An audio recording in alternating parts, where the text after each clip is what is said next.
I wanted to jump on here and talk about God's unconditional love and man's condemnation over ourselves. When we are not wading in the waters on a daily basis, when we do not spend seasons and times in repentance and deliverance, we self-condemn ourselves. And this is something that actually God does not do. Not that God does not work in particular mechanics with condemnation and judgment, but man condemns himself, and he is susceptible to the power of suggestion of the enemy, of the devil. And the devil will keep us in cycles of sin, which keeps us outside of the orbit and connection of God's presence. And when we're outside of God's presence, we're not feeling his grace. We're not feeling his undying love, his unconditional love.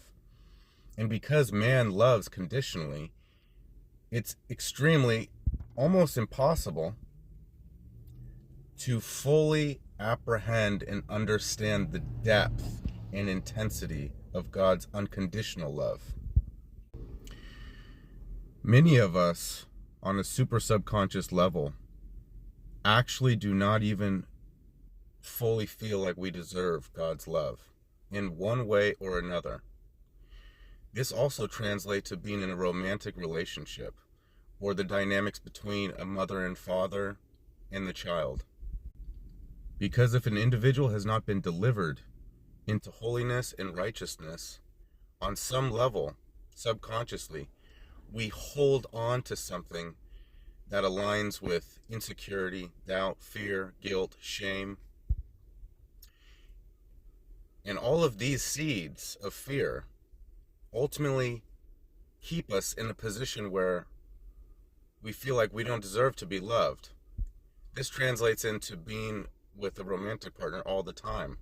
But we have to remember, folks, let's keep in mind, when they say that all darkness will be brought to the light is the truth. The light is the truth. Really marinate on that. Because anything that is brought to the light is representative of ultimate, universal, intrinsic truth. God is a loving Father unto all of us. But in coming to him, we must make amends. We must be able to trust each other and there be an equal exchange of energy. And so in coming into communion with God, nothing can be left under the rug. He wants us to come to us authentically and sincere.